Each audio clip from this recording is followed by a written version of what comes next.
Good Morning Night Vale is brought to you by The Disappearances of Lydia Fontaine, a new independently produced and crowdfunded 10-episode original audio drama.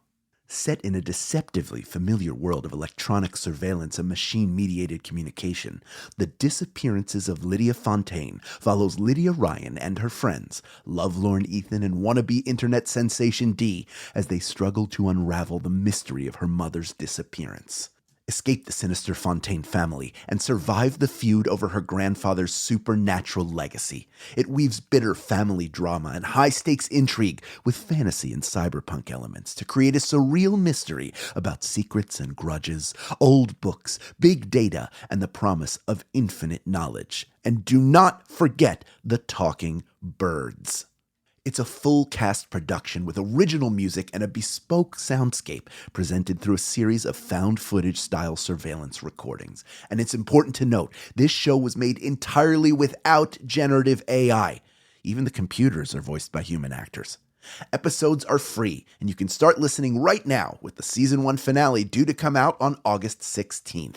For more information, go to lydiadisappears.com. and find The Disappearances of Lydia Fontaine wherever you get your podcasts and start listening from the beginning. Insurance isn't one size fits all, and shopping for it shouldn't feel like squeezing into something that just doesn't fit. That's why drivers have enjoyed Progressive's Name Your Price tool for years. With the Name Your Price tool, you tell them what you want to pay, and they show you options that fit your budget. Enough hunting for discounts, trying to calculate rates, and tinkering with coverages. Maybe you're picking out your very first policy, or maybe you're just looking for something that works better for you and your family. Either way, they make it simple to see your options. No guesswork, no surprises. Ready to see how easy and fun shopping for car insurance can be? Visit Progressive.com and give the Name Your Price tool a try. Take the stress out of shopping and find coverage that fits your life, on your terms. Progressive Casualty Insurance Company and Affiliates. Price and coverage match limited by state law. The riddle says, he walks on 4 legs in the morning, he walks on 2 legs at midday, and at night he slithers from dream to dream, effortlessly, like the air we breathe. And we love him. Good morning, Night Vale.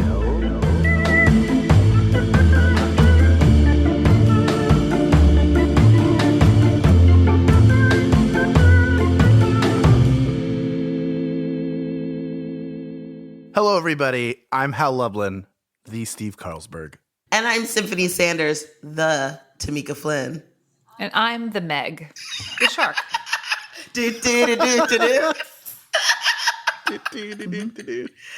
Oh, From that movie from 2 summers ago, The Meg. I saw that in theaters. Based on the book. Based on the book, on the novel Push by Sapphire. I actually have a copy of The Meg, the book, that I'm looking at right now as it adorns some of the decor in my office. It was a gift. What does it say? I haven't read it. Can you just real quick before you explain what the show is and all that? I just want to hear the bio for the author. Okay. This is the Steve Alten, a novel of deep terror, Meg. If you see her glow, it's too late. About the author. Stephen Alten holds a master's degree in sports medicine and has a PhD from Temple University. Oh. An avid amateur oceanographer, Alten has been studying in Megalodons for over 10 years. Oh, Megalodons? He lives with his wife. There you go. Megalodons. Cold read. I have a bad track record with ocean things right now. Okay. He lives with his wife. Lives with his wife and 3 children in South Florida. Meg is his first and last novel. Wait, why Oh, is my it his goodness. last? Is he dead? No, I don't know if it's his last. I can't imagine. I mean, he's an amateur oceanographer. He's got other shit he's got going on. Yeah. Okay. He's going to James Cameron it, go to the bottom of the ocean? Yeah. He's going to be in the Marianas Trench in no time. What a weirdo, that guy. James Cameron. Maybe this guy too. I don't know. What's a megalodon? Megalodon, A megalodon? is It's a dinosaur. Yeah, it's a big prehistoric shark. Oh, okay. So that's what this whole book is about that I never read. Yeah, that's what the Meg is. The Meg in the Meg is Megalodon, but also there's a Shark Attack 3 Megalodon, which is way better at being a terrible movie than the Meg is. I highly recommend it to everybody. I've seen neither one of those things. You're okay. And if you're just joining us for the first time on episode 40, this is Good Morning Night Vale. the podcast that looks at other podcasts and thinks, hey, other podcast, what a time, huh? But no, we're here to celebrate and dissect the hit beautiful podcast, Welcome to Night Vale. And we are a group of friends and amateur oceanographers who are here to make a show with you and for you. On this episode, the Deft Bowman is described as the telephone service finally fixes the only telephone booth in town, and a submarine arrives from faraway Nulagorsk. Plus, a new campaign from the tourism board. We meet our station's new program director, and strange texts from a mountaintop, if you can believe that. I think we can. Let's talk about it. This episode, I feel like, was a little bit of it was a little bit more chill. I mean, just knowing, like, what we're building up to, it's like, I liked it. It wasn't, like, there wasn't, like, a big bad. It was just, like, it was mysterious. Like, the Nulagorskian thing coming in was pretty scary because we don't know what happens. But it ends up being really nice, I think. Yeah, this episode, I have to say, really blew my mind. I get what you're saying about, like, the kind of difference in tone and that how it's not, like, huge, crazy plot things happening. There is kind of, like, we are kind of in a B plot the whole episode, which is really rad. I think. This one was written with Zach Parsons, and it does this thing where it is, in the intro in the script book, he says that it is based on The Able Archer in 83, which was the military war game that kind of went wrong that NATO was doing that Russia thought was real, and then Russia was like, okay, fire the missiles, and they almost blew up the whole damn world. But the guy who was in charge of actually firing the missiles was like, nah, dude, this can't be right, we're not doing this. So it's like the one man's decision is responsible for the entire trajectory of our world and planet. And so we bring in the Nulagorsk thing, which is like the city that may have stopped existing in 1983 because of the absence of that man. And now we are here with the Deft Bowman, or the Able Archer. And if that guy, okay, so here's the part that I didn't understand. So they kept sending letters and it kept being from 1983, even though it was like 1997 or whatever when they stopped writing them. So then this dude shows up from Nulagorsk, and it says that everybody was, like, annihilated via the Night Vale, like, newspaper or whatever. It's, like, weird time discrepancy. And is it on Night Vale's side or is it on the Nulagorskian side because of whatever thing went off? Yeah. And I don't know. Is it, like, parallel universe stuff? Lots of questions. I think it being Nulagorsk being a sister city of Night Vale, it has maybe follows some of the similar rules of Night Vale as far as time is concerned. So there are parallel universes, there are multiple timelines, time is weird, and if it's that way in Night Vale, then presumably it's that way in Nulagorsk. So it's very possible in one of the alternate realities of Nulagorsk, all of those things happened. Although there is their idea of, like, we got to 1997 and it was clear that they were going to stay in 1983, so we just stopped writing them, which seems odd. It seems like, wouldn't both places be stuck, or is Night Vale stuck in a different year? So there is that idea of maybe the only rule is that there is no rule as far as time goes. So you have one sister city or pen pal city that's stuck in 83. There's another one stuck in 2099. This is like an interesting one that's going regular, and then you make a good point, Symphony, that this is sort of a calm before the storm, because business is about to pick up over the next several episodes as we sort of work our way towards Old Oak Doors. And this is sort of like the B plot is the A plot overall, so we get a break from it, which is nice. But it's also cool, like, it does move forward a little bit. You do get Laura and Mallard in there, which I know we'll touch on in a little bit. You do have Dana sending texts. You have the idea that mountains exist, which is a big sort of a truth bomb to throw in the middle of the Night Vale world. So I enjoy that part of it. It sort of gives them license, because they're living in the B story, to make it really bizarre, like you were talking about, Meg. How bizarre. How bizarre. How bizarre. Yeah. Yeah. And then we get the Lauren Mallard makes her first vocal appearance, played by Lauren Sharp, neo-futurist, ballet dancer, mother of twins, Lauren Sharp. Did you say ballet or belly? Ballet. who declined to be interviewed for this episode. No, seriously, Lauren is a lovely person and a friend. Her schedule is just not accommodating for us right now. Hopefully one day we can have her on. She's a neo-futurist, so as in the grand tradition of casting for Welcome to Night Vale, you just pull from the neo-futurist ensemble, with the exception of Hal and Symphony. Hal, you come from Thrilling, so It's like you're either a neo-futurist or Thrilling, or you're Symphony, and that's how you got involved in our show. Yeah, I was gonna say, Symphony, are you and I and Gagliardi too? Are we really the only regular? Well, I guess the three of us. Mara, Jessica. Well, Jessica came, yeah. Jackson? We met Jessica through the neo-futurists. But it does seem like the majority of people have some neo-futurist connect. It's weird to now I'm talking about, I'm like, is it just us? And then I named 5 more people, but it does feel like the neo-future. I have never seen what was Too Much Light Makes the Baby Go Blood. I haven't come to see it yet. I don't think I've been in town when it's happening. It happens every Friday and Saturday night, Hal. Is it every Friday and Saturday night? Well, Every when I'm in Friday and town, Saturday that's night. when I do shows. Yeah, exactly. Well, in Chicago, they do a Sunday not a matinee. They do a Sunday early show, which is a 7:30 show. It's a 7. 7. Thank All you. this Symphony, to say, who lives adjacent to the 7 p.m. Chicago Neo-Futurarium. I like having a concept in my head of what it is. I do want to come see it at some point, but I also like that it's sort of vague. I just hear stories of, I did this play where this happened, or we did these plays where these things happen, and I just like trying to picture exactly what it is and play it out in my head, very vividly. Don't ever come see the show, Hal. Keep the theater of your mind is the theater that I want to make. Well, I'm gonna come, but I'm gonna close my eyes and put on earmuffs. It would be cool if you could see your friends do it. I'm trying to think. There's Yeah. Well, Cecil's doing it in San Francisco this month. But if you could see us all together doing it, just like those old days. Yeah, maybe y'all could put on a show for me.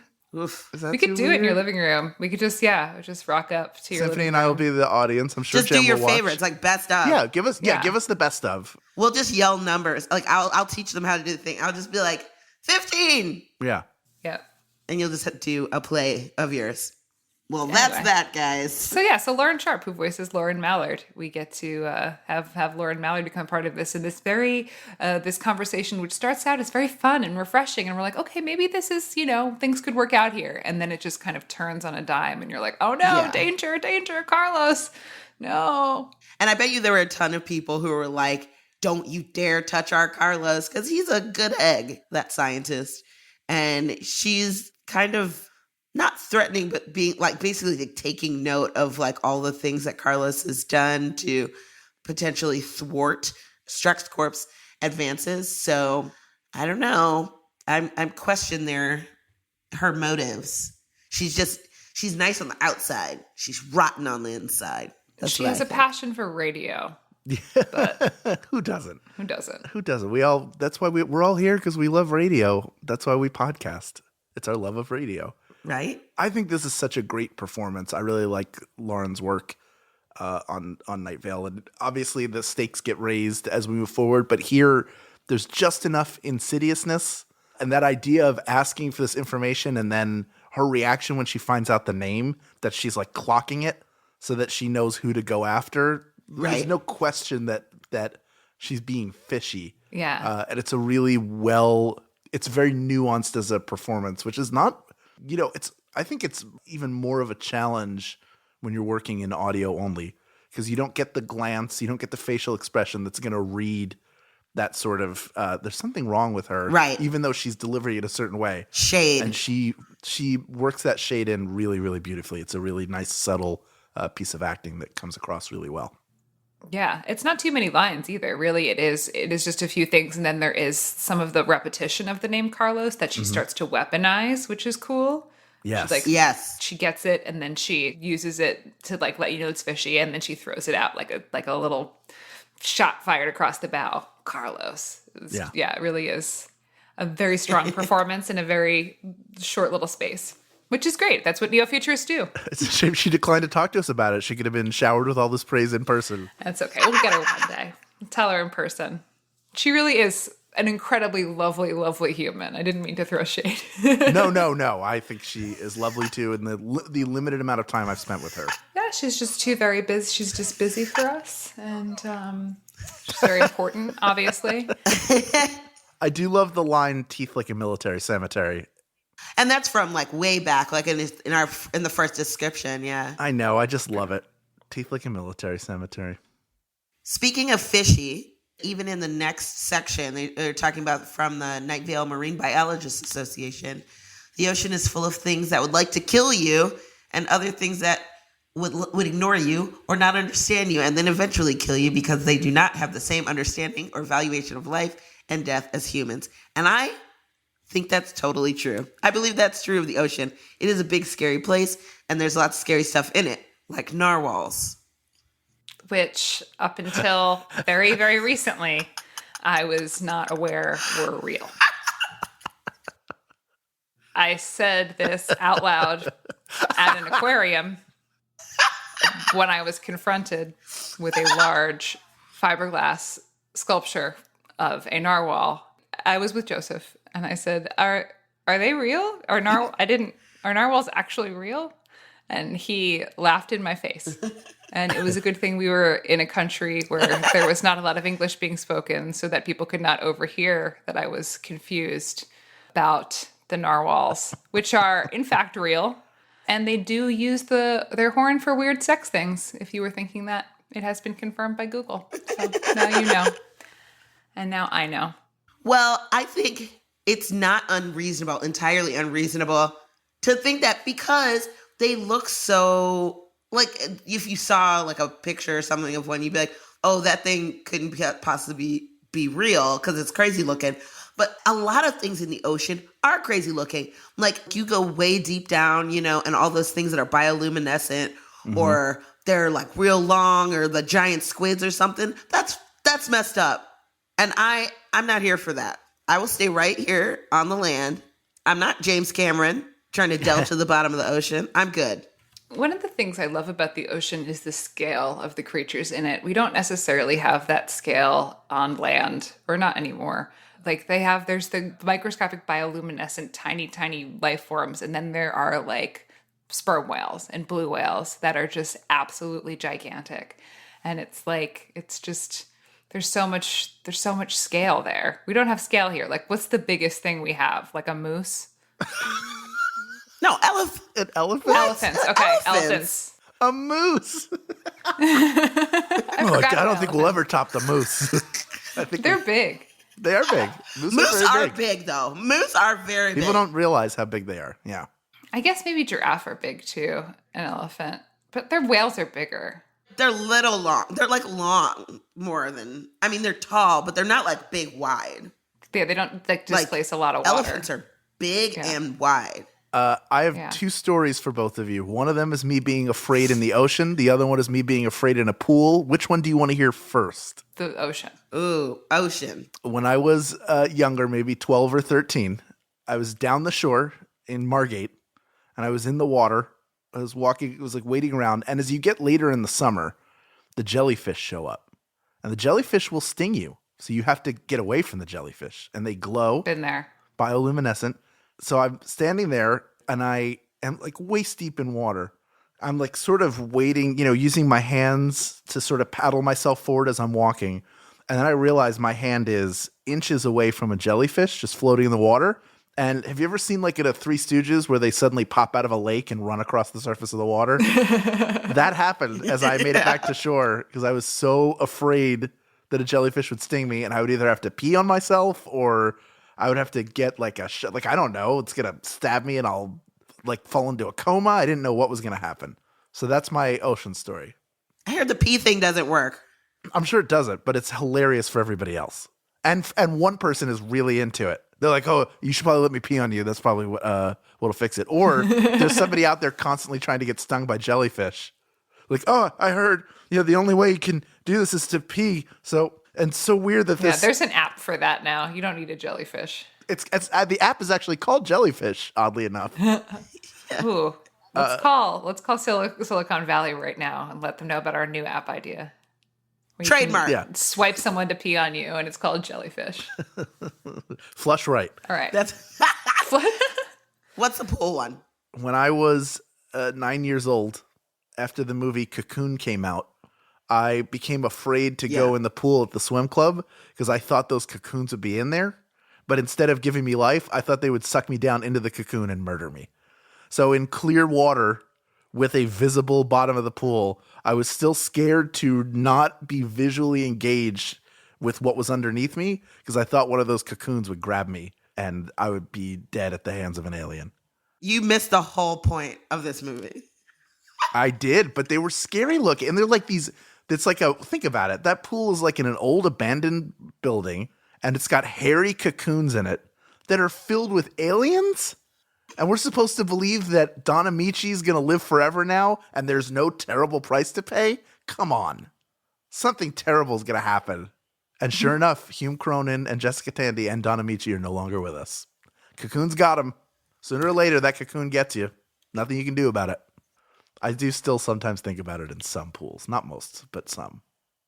I think this could be a cocoon pool. Yeah, I sometimes get skeeved out by the ocean. I love the ocean, but sometimes you just like, you touch something weird or you step on a fish or something like moves past you and you're just like, ugh, nah, dude. It doesn't feel right. I would wear those shoes, those like water shoes, because I was afraid a crab was going to like crimp off my toe. Yeah. And they do. They don't like ever get your toe, but you like feel them. They like they go for you, and then you pull your foot away, and you're like, son of a bee. Yeah, you take a step, and then there's something like all of a sudden the ground is trying to walk you somewhere, like you're on the Flintstones. Like, no thanks, crab. I'm not one of the ones that eat you. Can we I'm sorry. The ocean's for everybody. This is a ridiculous story. So Joseph and I were in New Zealand on Waiheke Island, and we were in our hotel, and we could see the ocean from our room, and we saw an orca swimming at the beach outside of our hotel, and we were like, oh my God. So it was like really incredible, and we suited up and got out there to go swim with it. I don't know what the fuck we were like, let's get out there. With an orca? So we were like, let's just go see what it's like. You guys are going to be blackfish. Yeah. So we went out there, and we both walked into the water like about knee deep, and this huge fucking stingray like swam right by me. And then there was like another huge fucking stingray. And what happened is that the orca had chased all of the stingrays into the shallows there. So we're not going to swim with an orca in 2 feet of water, but there were all of these stingrays just like there. Oh my God. And we were like, we got to get out of here. We named all of them. We were like, that one's Raylene. That one's Rashawn. That is Raymond. That is Rochelle. Anyway. So they're weird to swim with because they're like sea flaps. They're large too. Is that the one that killed Steve Irwin? I don't know. I don't think he was doing the right thing with that. And he took something to the heart, right? He got stabbed through the heart. A stinger. Yeah. It stung him like right through his chest. Yeah. You wandered into like an orca's golden corral. Yes. Like it had it all set up. It's like, I'm going to go eat. And lo and behold, here come 2 people. Like, we must swim with you. Oh, shit. Look at all these fucking stingrays. Yeah. I don't think we were trying to swim with the orca, but we were definitely trying to, like, get down on the beach to just, like, see it a little closer. But you were in close, like, you could see it not knee deep, right? Like, wasn't there a party that was like, maybe we'll swim together and all be friends? Yeah. It was a big part of me. Yeah, of course. I would feel the same way. I'd be like, maybe I can communicate with animals. I would not. And I could do it. Symphony's in the hotel that's in the middle of the island where there's no water nearby. Let me call her and see if she wants to head on down here. I will stand on the balcony and look at you and film so that we'll have something for the video people on the show I Survived. Okay.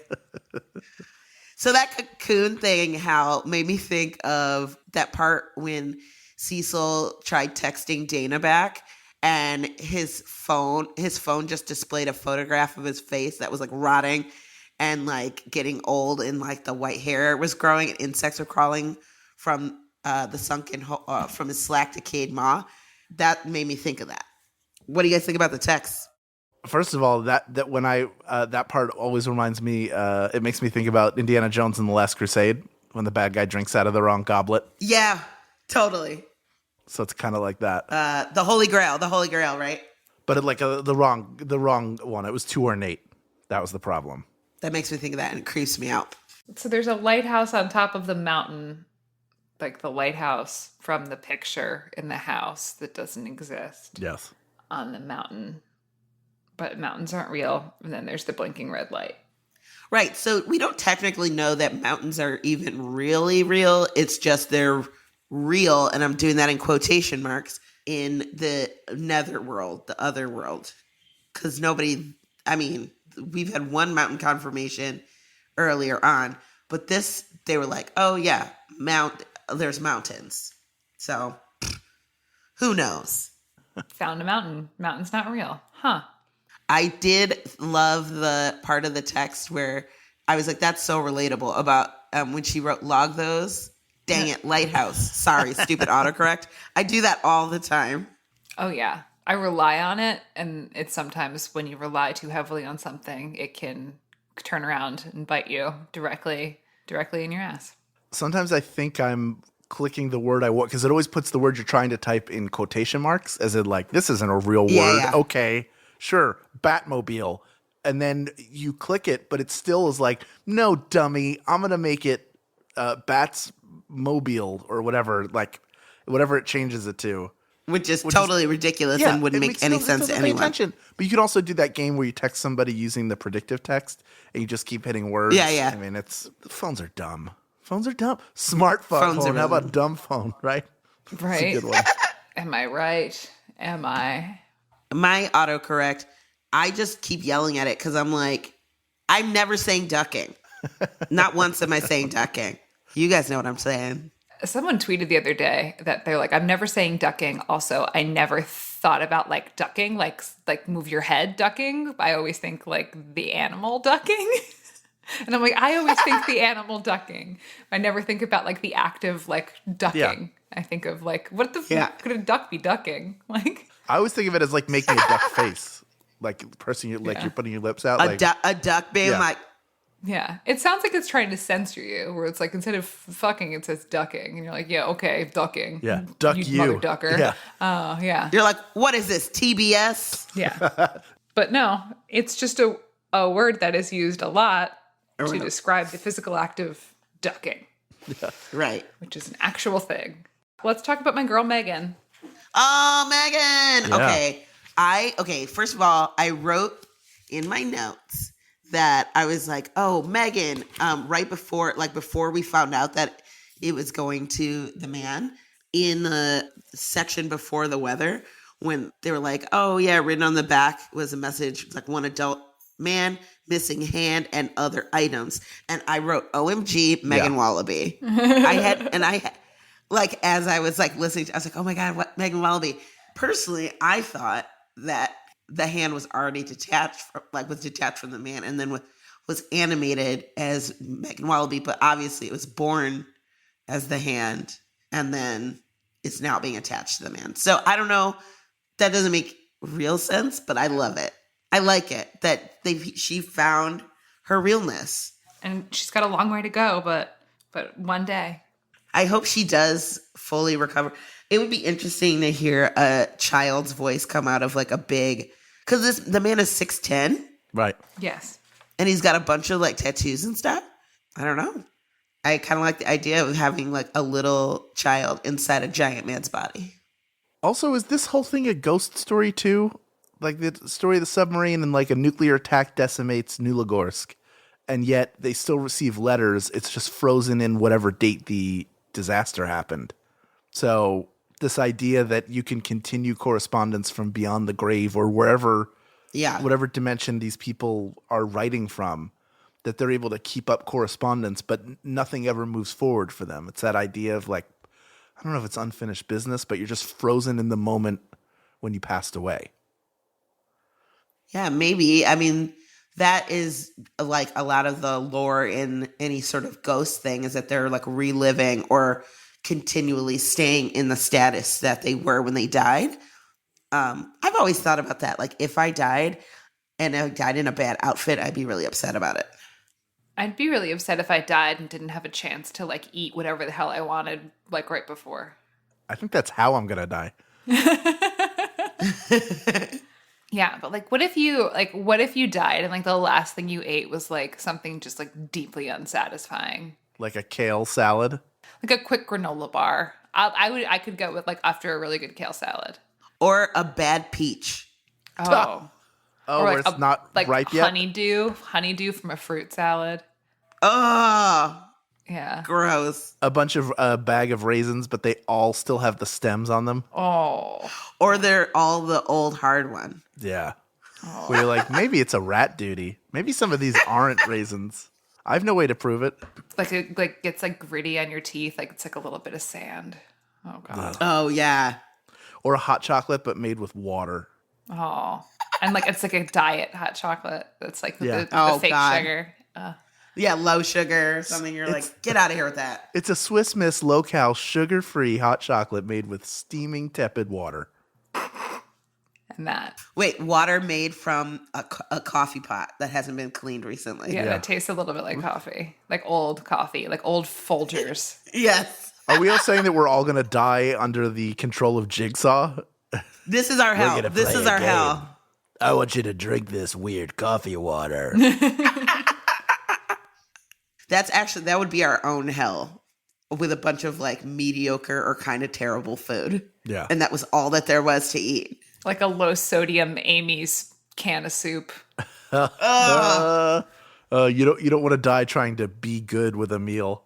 Yeah, carrot sticks from a gas station. Why are they slimy? Why are they always slimy? Why are they cut into squares? And so wet. What are they doing with the rest of the carrot? That's like a lot of carrot left. It's a waste. It's a waste of carrot. Anyway, so maybe they're stuck in time forever. Also, when you were saying that, I was thinking that like also they could just be at a considerable distance and like have lost the ability to communicate from it. Like think about like the speed of sound and the speed of light and how like lights from, hundreds of years ago. This is me being totally sciencey with my knowledge of astronomy, like lights from thousands of years ago, hundreds of years ago, have yet to reach us. And Right. so it could just be a change in distance.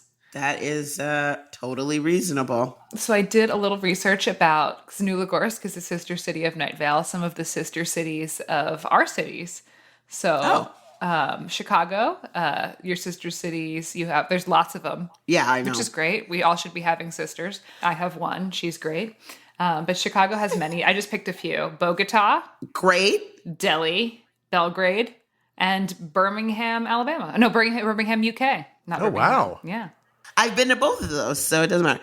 Yeah, I would like to go to Bogota, though. Of that list, I would go to Bogota. Have your own palace. Coke palace. Yes. Well, I am a Scarface, so Yeah. So, Hal, we have Los Angeles. There's Athens, Greece, Auckland, New Zealand, Mexico City. Oh. you have good ones. Also, New York City, Santiago, Chile is a New York City one. Philly, Tel Aviv, Florence, Kobe, which I thought was interesting because Wait, Philly is a sister city of Los Angeles? sisters Philadelphia are Tel Aviv, Florence, and Kobe. Or Kobe. I've been to Tel Aviv and Florence. You should go to Kobe and have them make you a cheesesteak with their Kobe beef. Yes, give me your Kobe beef cheesesteak. What is the cheapest version of your Kobe beef you can grill It's up? like $400 for I that. have a cheese side whiz. note about Kobe beef in a second, but first I have to say my small upstate town is the sister city to Masha, Palestine. Oh, interesting. It has one sister city. It is just one, and that is it. Don't know why. I'll have to look into that later. Anyway, back to the beef. So when I was in Japan recently, went to the grocery store and just like a normal grocery store. This one was actually a little bit extra, but it was just like it was like a discount grocery store. And in the meat section, you go up to the meat and it's packaged, like meat in styrofoam and saran, and has a sticker on it. And on the sticker, there's a barcode, and you can take that barcode and put it into a website, and the website will tell you where the cow was born, where the cow was raised, the name of the farmer who raised it, where it was slaughtered, and the date it was slaughtered. Oh, no thanks. Each cow has an individual number, and I looked into the meat case and saw a skirt cut from the same cow as the rib cut, as the T-bone, as the it was all the same cow. Wow. In the deli case. And this is just standard practice for them. This is a normal thing. This was not I was at the Whole Foods bougie ass grocery store. This was a discount grocery store. Is there one that's this cow is texting while driving? That's why you're just sort of getting a lump of meat with a bone sticking out of it. See, kids, don't text and drive. Don't text that and was drive. my lesson for all of you. I don't know. I like that because it makes you feel like you're responsible. You know, like where it came from, whence it came from. Yeah. And then also, like, if something were to go bad, if they're like, oh, we found a disease from this farm, you could very quickly be able to pull that beef off the shelves without having to pull all of the beef off the shelves, and having to waste all that food. Like, think about it. There was like recently there was like the E. coli thing with the lettuce. And so for a while we just destroyed multiple times. And we just destroyed every head of romaine in the entire US as a result. And there was no way to like kind of dial down and figure out where exactly it was coming from or be able to pull from that, which you can do when you have this sort of system. And it's just like someone's paying attention, someone's looking out. Well, I like it. And I also like that our sweet Megan is going to make it in life, and it's wonderful for her. I do have to say, at the end, when they talk about the basketball thing, that cracked me up because I hate basketball. Oh. Here's why, Hal. Because I was a cheerleader for so long, and I hate the squeaking of the shoes. Drives me nuts. To me, that's like, I love that sound because it reminds me of basketball. But I understand that. I can see how it's nails on a chalkboard. And especially since I was like exposed to it like up close for so long, I was just like, I hate this. And it was just like a bad thing. But I do like the idea that it's like, 2 universities select a dozen students to perform unnatural physical tasks on a wooden rectangle inside a cavernous scream chamber. And that's what I remember what it's like on the floor. Because like, you're down there with the players and there's all these people up in the stands just like screaming and yelling and like there's band stuff and like people banging on things. And that's why I understand why I feel bad for players when they can't handle the pressure of all of that. When people are like, oh, he choked. It's like, yeah, because people were screaming and banging like little click-clacks together. That's not the word for it. Yeah, when I used to go see college basketball, I would go with my parents. My parents were very much into their alma mater's college basketball team, and I'd go to the games with them, and they were lots of fun. And the home team's fans would sit behind the basketball, the hoop on one side, and when the other team was shooting foul shots, the fans like went on Facebook and like Googled these players and found out the names of like their moms and their girlfriends, and they would just like shout out their names as they were taking the shot. So they'd be like at the line about to shoot, and they'd be like, Stacy! And like they would just like scream the name of their mom or their girlfriend or their sister. Oh my God. Yeah. That's the hilarious. internet. Frightening and hilarious. Yeah, that's terrifying. How's Doris? Yeah, exactly. And I was like, that's ingenuity that you like went and you looked at the roster of the other team. You found them on Facebook. You found their inner circle and remembered their names. And now there are 150 of you screaming their name. There's a guy at Sixers games, or there was for a while, who instead of bringing one sign to insult the other team would bring a whiteboard and write messages and then erase and write new ones. So he would get like 4 or 5 signs out of a game. And it turns out he's the older brother of the man who married my first cousin. Oh. What? So it's all in the family. It's all in the family. Wow. I'd like to talk about the use of literary devices in this episode. Let's do it. I'd like to talk about, I found 3 similes that I found to be very striking. Okay. If you turn to page 149 of The Great Glowing Coils of the Universe, you will find in the second paragraph, in this part where they're talking about the telephone service, the crew coming to work on the telephone service. They wore wooden suits, climbed the nearby pole, and clattered around like so many bamboo wind chimes filled with hamburger. Very good. I love that one. I underlined that one as well because I was like, oh, okay. And it was just so visible. It was just so like a visual thing. You could hear it. You could feel it. Yeah, and the type of guys that are usually doing that sort of thing, you're like, I know that guy. Yep.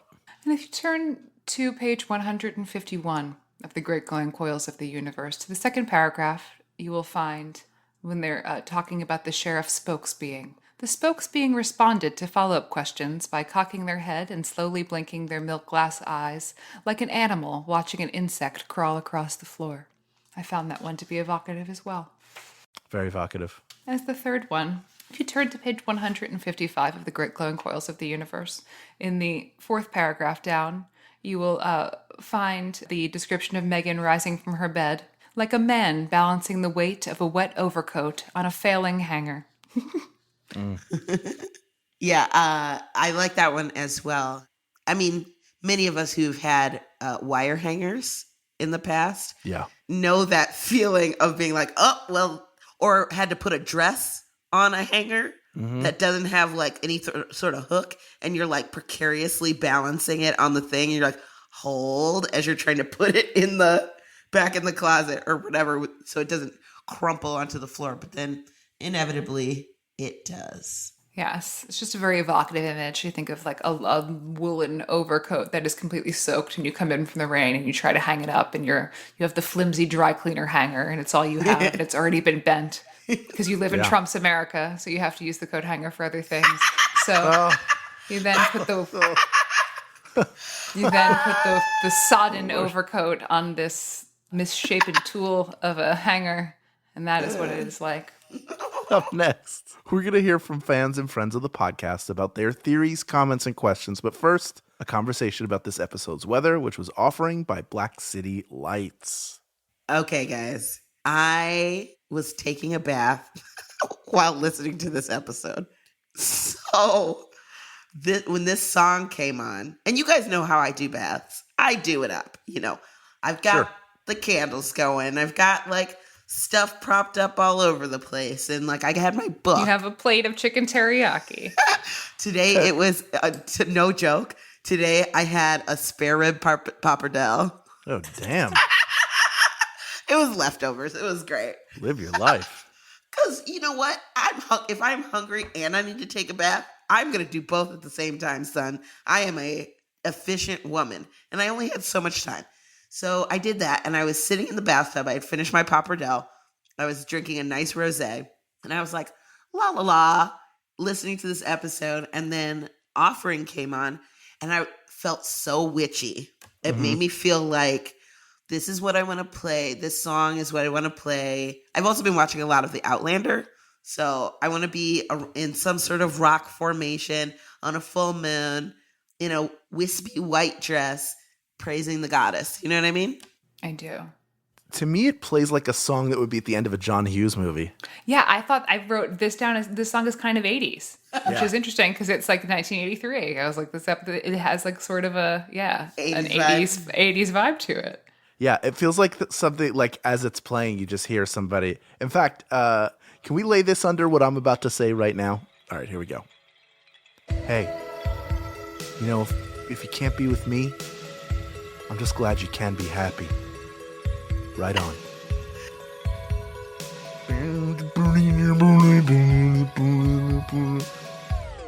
Or, hey kid, you're not all bad.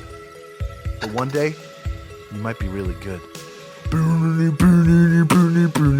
Just put the music under each of those. Those scenes. I'm also doing that in quotation marks. One more.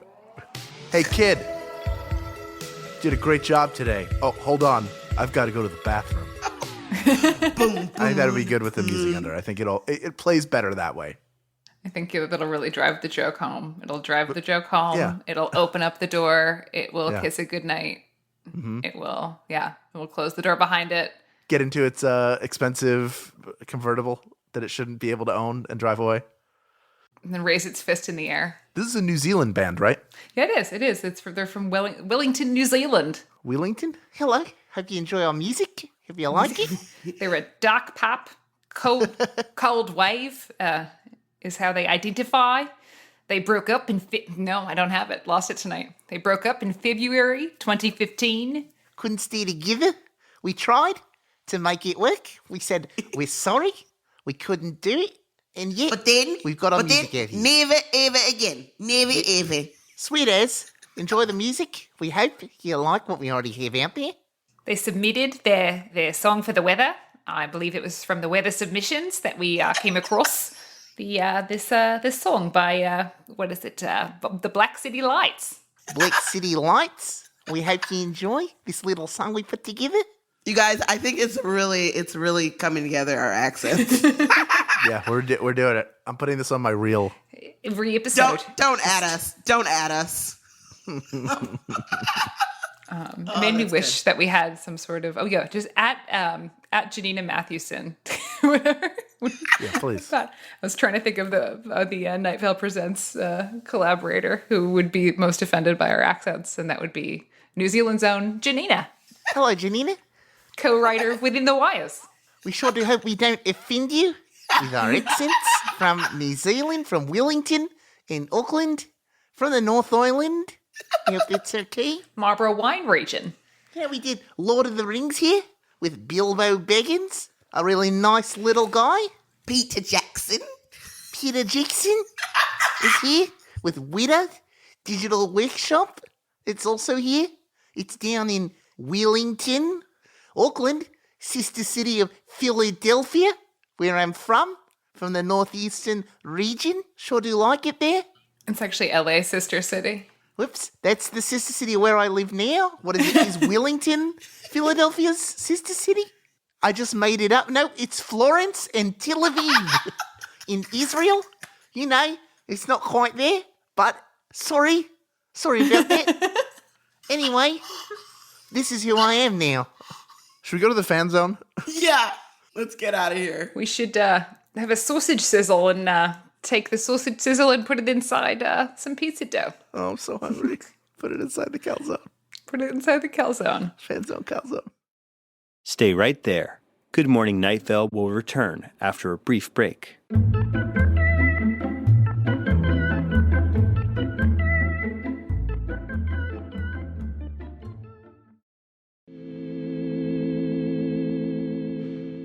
Live from the fresh hot filling of the calzone, we have Logan. Logan who writes to us, Meg, Symphony and Hal. Hey guys, my name's Logan, and I'm sending in my headcanon for Lauren Mallard. So I imagine Lauren to be in her mid-30s with the I want to speak to your manager face. Not the haircut, but the face. With straight chocolate brown hair that goes to her mid-waist. I also imagine that she wears an orange button-up shirt with bloodstains and a knee-length black pencil skirt. Thank you all so much. I love the show so much. Thank you for everything you all have done. Good vibes, Logan. And then Logan has included the alien face. Thank you, Logan.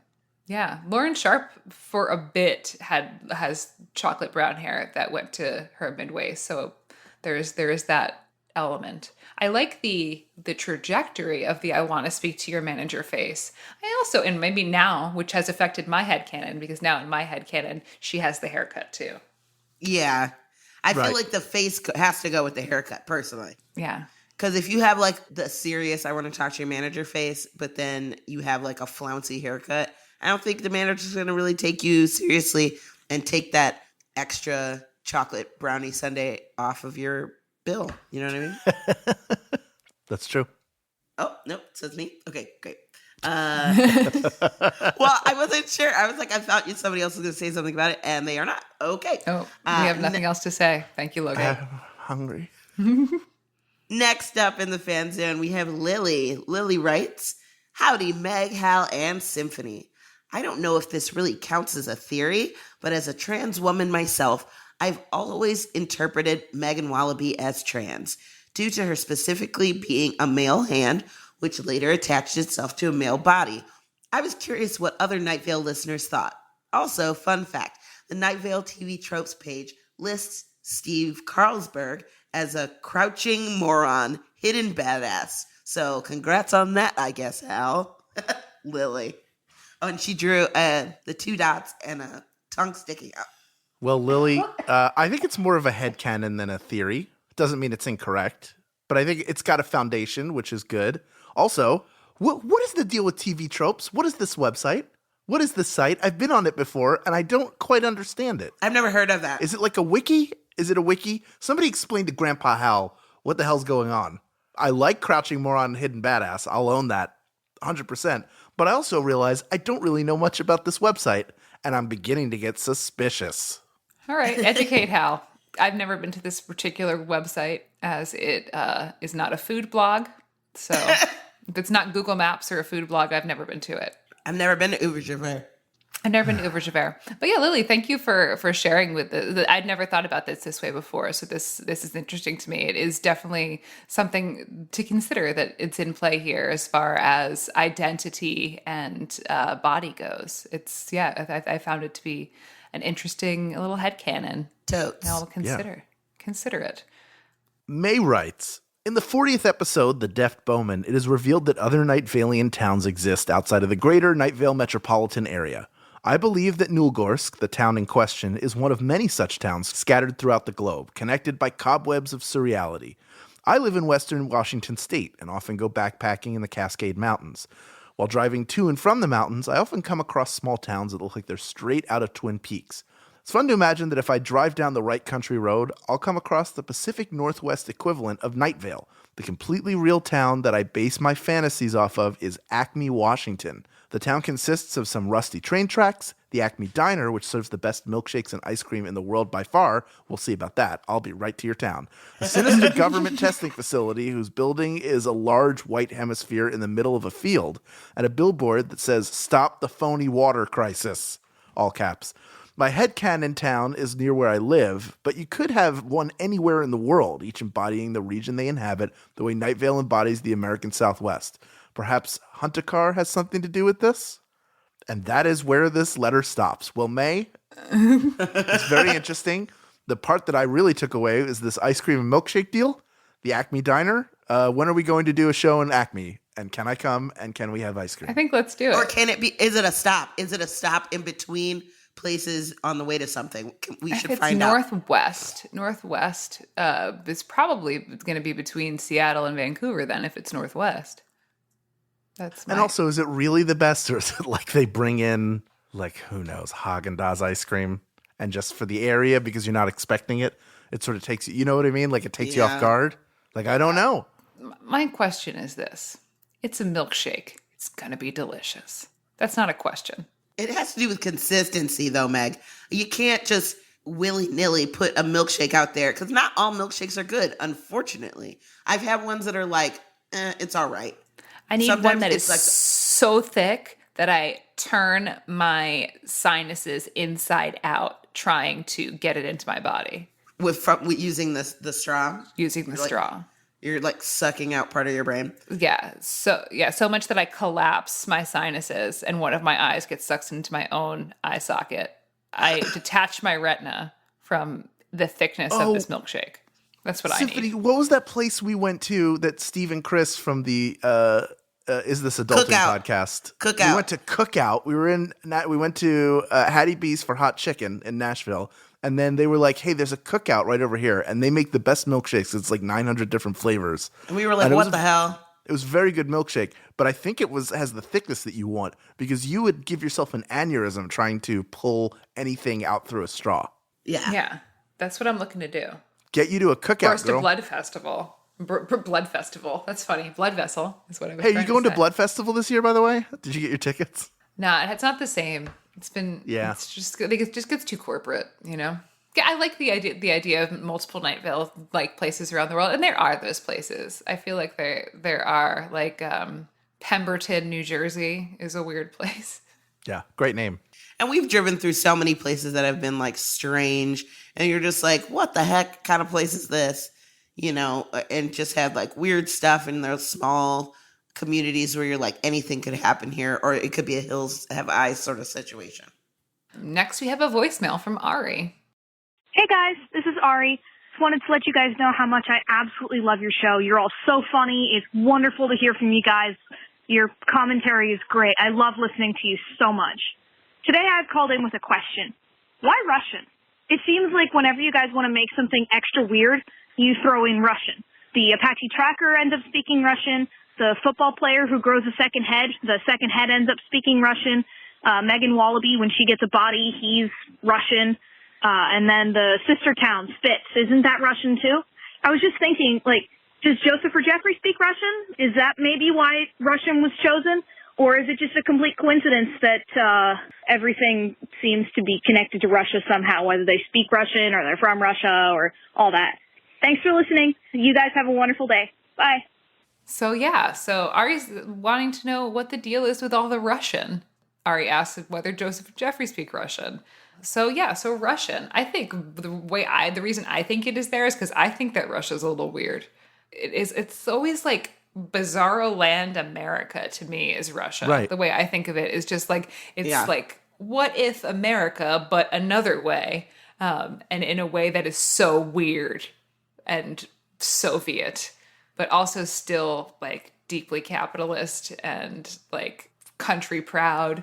So it is that's why I think the Russia is there, is that it is like, it's a bizarre thing. Yeah. Russia is a bizarre place. Yeah, definitely. There are definitely America parallels, like a bizarro America parallels to Russia, which can make you be like, oh no, I get it. And also, like, it literally in almost every movie, especially in the 80s and whatnot, it was like, who's our biggest enemy? Like Rocky, the Russian, and like, because we used to be in a conflict with them for the years. Cold War. On Boris and off. and Natasha. Right. Well, and it's been on and off for like years. Well, that's Pennsylvania, to be fair. Moose and squirrel. But yeah, also Joseph and Jeffrey are colluding with the Russians. But that's okay. That's You're obvious. supposed to do that now. No collusion. No collusion. No, you can collude. It's fine. Yeah. Oh. Some collusion. Some collusion. If they want to help, take the help, right? Like, it's not like they want to hurt us.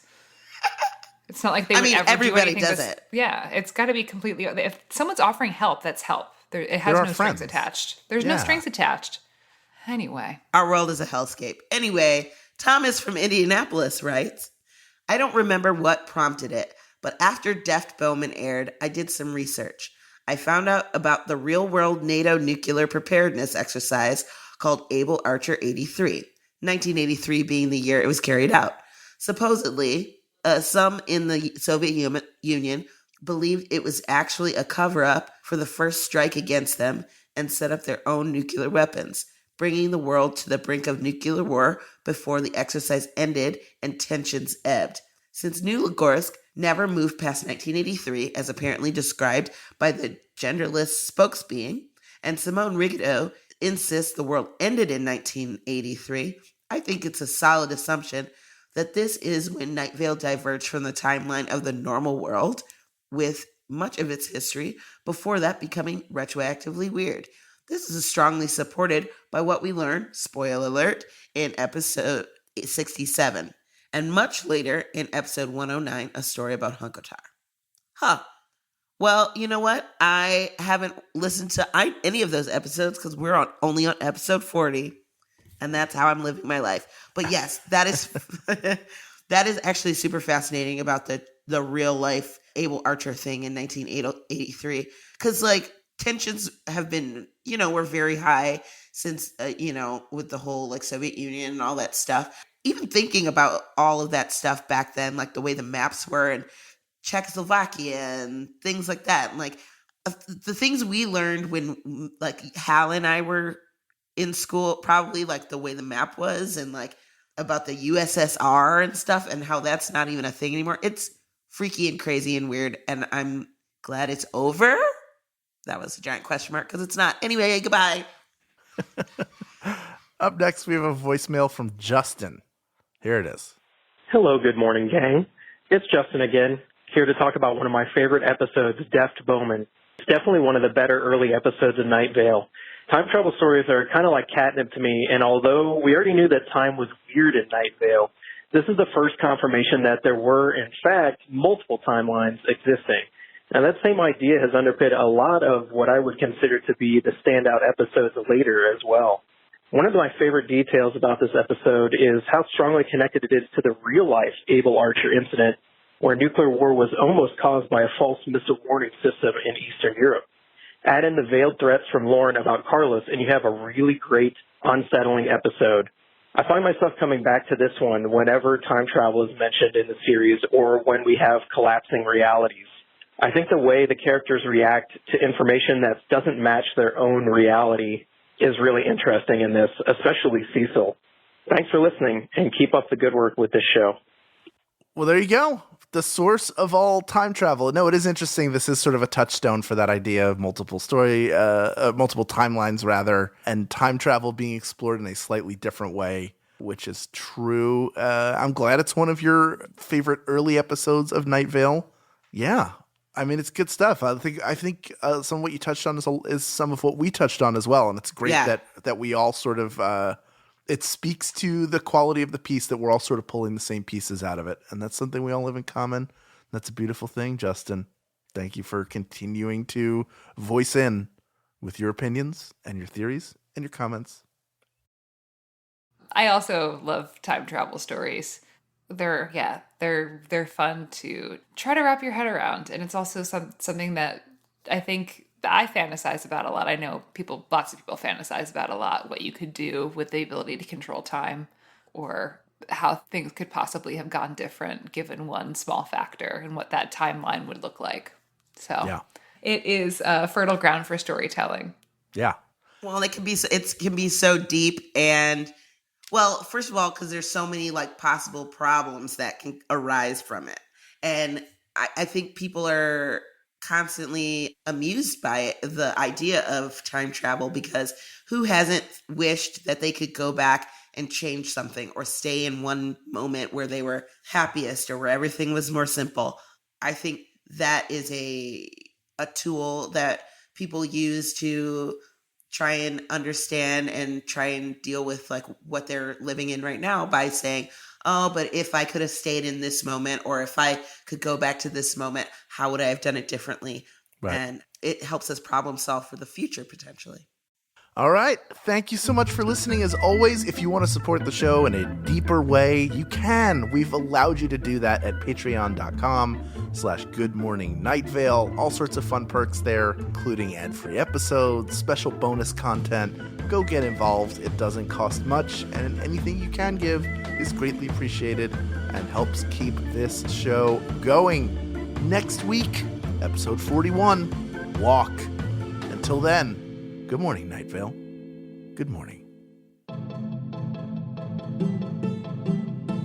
Good Morning Night Vale is a Night Vale Presents production. It is hosted by Symphony Sanders, Hal Lublin, and Meg Bashwiner. It is edited by Grant Stewart. It is mixed by Vincent Cacchione. It is produced by Meg Bashwiner. Theme music by Disparition. Special thanks to our fans who submitted their thoughts this week. Leave us a voicemail at 929-277-2050 or email us at info@goodmorningnightVale.com to share your theories and ask questions, or to tell us definitively which animals are real. This show is powered by our patrons like Jennifer Coons, Jessamine Reed, Howard Shelfer, Derek, and Greg Stovall. If you are interested in supporting this show in exchange for lots of exclusive hyper cool kid content, check out patreon.com/goodmorningnightVale. For more information on this show, go to goodmorningnightVale.com and follow us on Facebook and on Twitter @NightValeChat. Special thanks to Christy Gressman, Jeffrey Craner, Joseph Fink, and Adam Cecil. Today's proverb is accidentally. I accidentally chased a family of geese for over a mile while out running today.